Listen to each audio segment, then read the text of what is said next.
Hey everyone, and welcome to yet another Flutter Stripe tutorial series. In this series, you are going to learn how to use Stripe Connect for a Flutter Marketplace application. We already have a Flutter application created and we will integrate the Stripe Connect within that. We will have sellers in the application and also a way for customers to pay for products offered by those sellers. In this particular video, we are going to see how we can kind of configure the Stripe Connect dashboard, and then we'll also start working on the seller registration onboarding process via Stripe. And as always, if you have not subscribed to the channel, do it right now so you don't miss any notifications for the next part that's gonna come within a few days, for instance. And without further ado, let's get into the tutorial. And before we jump into the tutorial, I would like to share that I have created an account on buymeacoffee.com where I plan to share all the updates that I'm going to be working on. And a huge shout out to Kensale or Kenkale or however this is pronounced to become the first supporter at buymeacoffee.com. So if you like my work, you can go here and support me, or you can just follow me on my socials. Now what we are covering in this video has already been written in the form of an article in this post as well, and this is for those who would just like to go read and then copy paste code and get things working. But this video is going to be a hands-on with much more details. So first of all, what we would do is we will configure the Stripe dashboard to enable the connected accounts or the configuration required for it. So what you would do is that you will log in into your Stripe account. You need to enable test data into your dashboard. So we are not working with real payments, but test payments. So you go here and select view test data, and you should see test data written just like that. Then you need to go to your developers page, and then you have to click on API keys. And here you should be able to see your publishable key and the secret key. You have to note this down or copy somewhere because we are going to use that later with our backend. Now once you have copied this, what you need to do is that you need to go to settings and set up your branding. So in order to do so, you would go to the connect settings, and then you will scroll down to the branding section, and here you will set up your business name. For this tutorial, we are using an app named Parla Gums, and this is going to be our marketplace where sellers would register and then they will sell products and customers would buy those products. You can also set the icon for your branding and then your brand colors. Notice that here it basically shows how this would look for the seller in the seller onboarding. Make sure that it looks according to your branding so the user or the seller has quite an experience which aligns with your brand. Once you are done, you can go ahead and click save branding changes, and once you're done with that, you need to scroll up and make sure that the country that you reside in or you plan to test the seller's account on is having this enabled. So express accounts should be enabled in your country. For example, you can see that Sweden is enabled in my case because I live in Sweden. What you need to do is that you need to click the manage button, and here you need to select your country. Once you have selected your country, you have to make sure that transfers, payments, and then cards are enabled for this country. You can see that it's enabled here, here, and here for me. Once you are done, you can go ahead and click save button, and then you are good to go. Now the next thing that you need to understand is how this will work entirely as a process. So the seller registration works in a way that it starts from the Flutter application. We will spin up a local backend server that I'm going to tell you about, but essentially we will use the Flutter application to send an API call to our local backend. Our local backend will use the Stripe Node.js SDK to hit Stripe API to create an account. Once we have created an account, then we create an account link. And once we have created an account link, we get back a URL. We will return this URL back to our Flutter application, and then from the Flutter application, we will open this URL in a mobile browser. And this browser will basically contain the Stripe Connect onboarding. So essentially, we will redirect the user from the Flutter application to the Stripe Connect onboarding via a browser. Ideally, once we are done with the Stripe Connect onboarding, we should take the user back to the application via deep links, but that's going to be covered in the next video rather. So let's talk about what this local backend is. So if you go to the article, you can see that we have this command that we need to use to kind of clone the backend into our machine. And this resides here in my GitHub account under the Stripe Connect backend project. Once you have cloned the repository, you need to run yarn or npm install, which will basically install the dependencies for this local backend. I keep calling this local backend because we are not going to deploy this to production or make it public. This is all going to run in your machine for learning purposes, but you can build your own backend and deploy it, and you can change whatever you want within this project as well. Now, the next thing that you need to do is to make sure that you have created a new file called env.local in this backend project. Once you have done, you need to provide all these variables. You need to provide your Stripe secret key in the env.local. You also need to provide the public key. You need to provide the app scheme. This is going to be used for deep linking in the next tutorial. And you need to provide the public host and the Stripe app fee.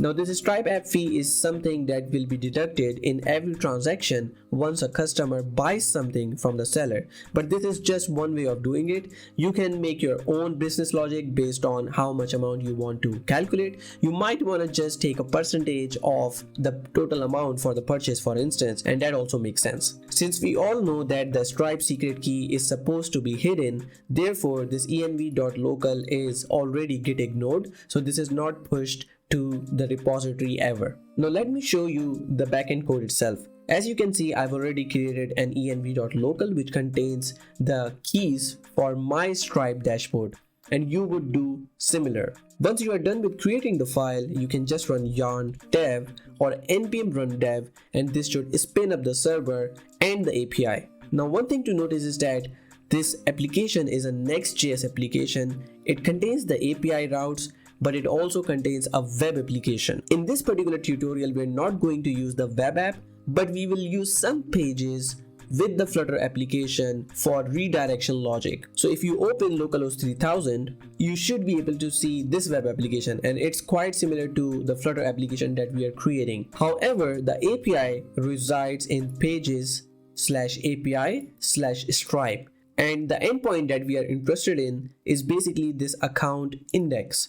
So essentially this endpoint would become localhost 3000/API/Stripe/account, and the method that we are going to use is the get method. Now let's have a quick look at this code. What happens is that when the Flutter application sends a request to this local backend with the method get, we basically check if the request has a query parameter called mobile, and if so, we handle the mobile case. Otherwise, we handle the web application case. And as we saw in the diagram, what happens when we send the call to the backend is that it uses the Stripe Node.js SDK to first create an account. The type of the account is Express account, and you have to know that we are creating the Express accounts for the sellers. Once the account is created, we create an account link using the account ID, and we also pass the refresh URL and the return URL. Notice that the type that we are providing in this method is account onboarding, and this is important because we want to get the account onboarding URL back when we create this account link. We pass the refresh URL and the return URL as well. This refresh URL is called by Stripe if there is something wrong with the onboarding process, for instance if there is a timeout, and we are going to handle this refresh URL within the backend to kind of reauthorize and create the account link. This return URL is called by Stripe once the onboarding is finished. Notice that for the mobile use case, we are redirecting to a different page which is register mobile, and then we also have a different page for web which is just register, and those pages basically reside here. You can see that this is register.js and then this is register-mobile.js. And once we have created the account link, notice that in case of mobile, we send back this JSON to the Flutter application with the account URL, and then the Flutter application can basically open that within the browser. Now that we understand a bit about the backend, let's talk about the Flutter application. In order to run the Flutter application, you need to clone it by doing a git clone and this URL. Once you are done with that, you need to make sure that you are in the start-here branch. And once you have switched to the branch, you need to make sure you run the Flutter pub get command. If you are on VS Code or Android Studio, it doesn't matter. And once you are done with checking out the branch, you need to make sure that you run this command within the project to install all the dependencies for this Flutter application. And once you are done with all of that, you can just run the application into an emulator and it looks something like this. You can see that we have the logo and the title, and then we have two pages: registering as a seller and then paying as a customer. Let's suppose you go to register as seller. We just have a button here which should essentially take the user to the Stripe Connect onboarding. Right now it's just dummy code. Once the seller would have been registered, the seller can basically post different products and then the user or the customer can pay for that product with Stripe. But this page is going to be handled in the next video. So let's talk about registration for the seller. The first thing that we need to do is to create a service which will talk to our local backend. So in order to do so, you go to this lib folder and then you create a directory inside it and you call it services. Then you create a dot file and you will name it Stripe backend service dot. Once done, you can just paste this code and you will find this code in the repository itself. So the chunk that we have to focus on in this code is the class Stripe backend service. Notice that we have the API base, which is backend host, and this backend host is basically localhost 3000. And then we create the create account URL. So essentially in the end, it becomes localhost 3000 /API/Stripe/account and then question mark, and then notice that we are passing mobile equals true, which is what our backend is supposing will be used from the Flutter application. Then we have this function which should be called when we click this button, and once this method is called, this basically takes the create account URL, converts into a URI, and then uses that with the HTTP package with an HTTP GET call. Once we get the response back from the server, we basically use the URL. Now notice that this URL is the account link URL that we are supposed to use to redirect the user to the Stripe Connect onboarding. And we will do that by opening this into a browser. Now in order to open a link into the browser, we need something called the URL launcher package, and I have already installed that within the project. But what you could do is that you could go to your terminal and then you could say flutter pub add and then you can say URL launcher if you have not installed it already, of course. One important thing to notice is that we can't really open any link from the Android application unless we specify in the Android manifest XML that we intend to use some schemes for that. And in order to allow that, what you need to do is that you need to go to Android app source main and then Android manifest XML. And then just above the application, you need to have this code pasted. Notice that this is a queries object and then it has an intent which says Android intent action view, and then we are defining the Android schemes here. Notice that we are using HTTPS and HTTP. We don't essentially need this one, so I'm going to remove this one. But essentially this queries object tells Android that we are going to open HTTPS and HTTP links from the application. Once you have pasted this, just save this. Now this requires a full restart of the application, so you need to stop and run the application again. And in the meantime, what we need to do is that we need to go to the register page so we can bind the handler on the button. So you would go to pages, register, and here we have the code on line number 28 where we are using just a dummy delayed function to hide the loader. So first of all, what we need to do is to import the URL package and the Stripe backend service in this file.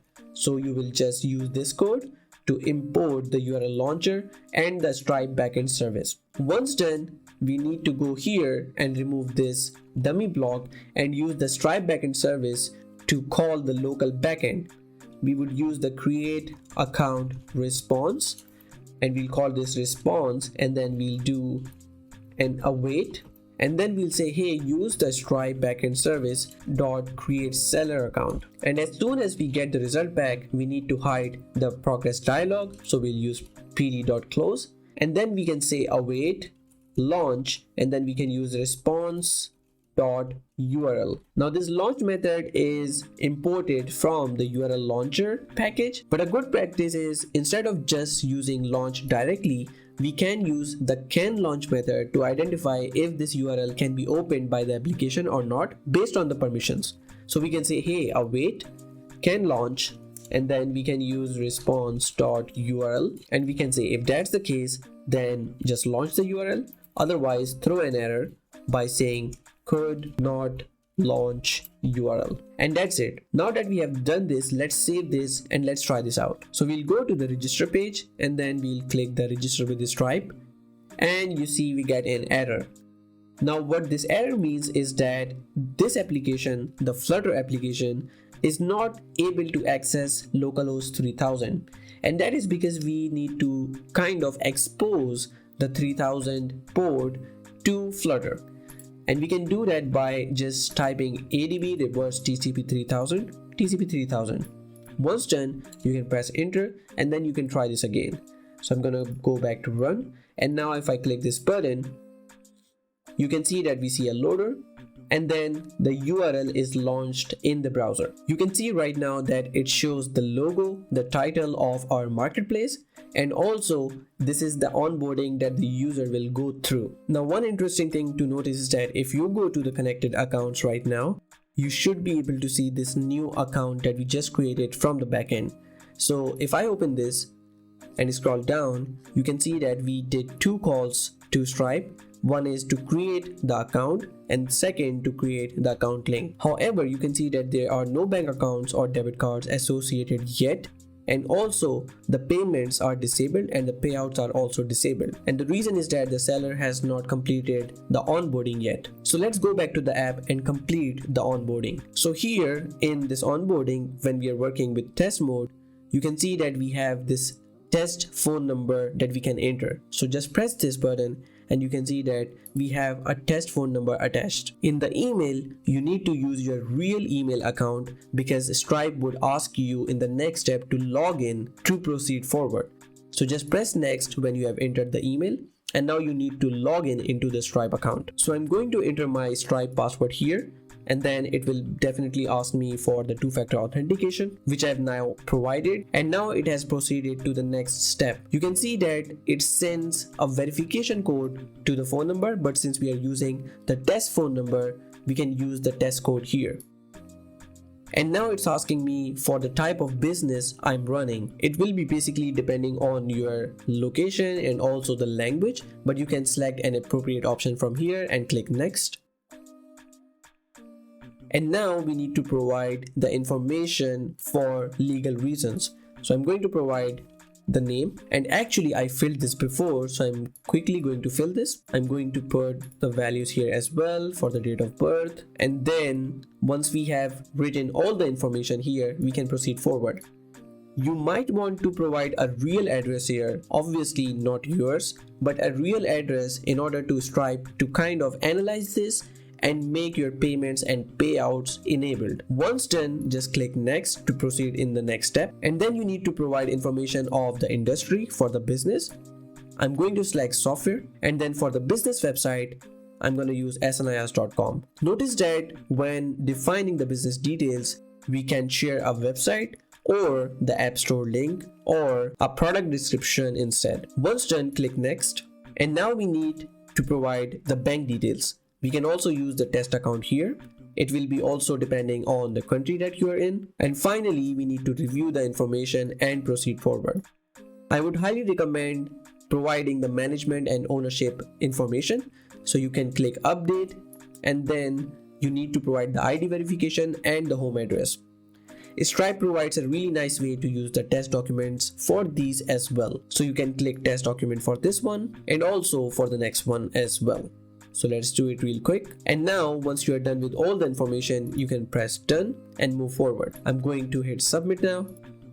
And now you can see that it's redirecting to Panda Gums. Now this is the return URL that we have specified in the backend. And as you can see, it opens the register mobile page that we talked about with some information. Ideally, when I click continue in app, this should take me back to the application via a deep link, but that's something that we are going to do in the next video. Now that we are done with the seller onboarding, let's have a look at the Stripe dashboard. So I'm right now on the same account, and if I hit refresh, you can see that the connected account has the onboarding completed. You can see that it says the account has provided the required information to fully onboard onto Stripe. You can see that the payments and the payouts are enabled now, and we are good to go with this seller at least. And that's pretty much it for this video. In the next video, we are going to see how we can implement deep links to kind of complete the registration flow, so the user goes through the entire journey in a really smooth process.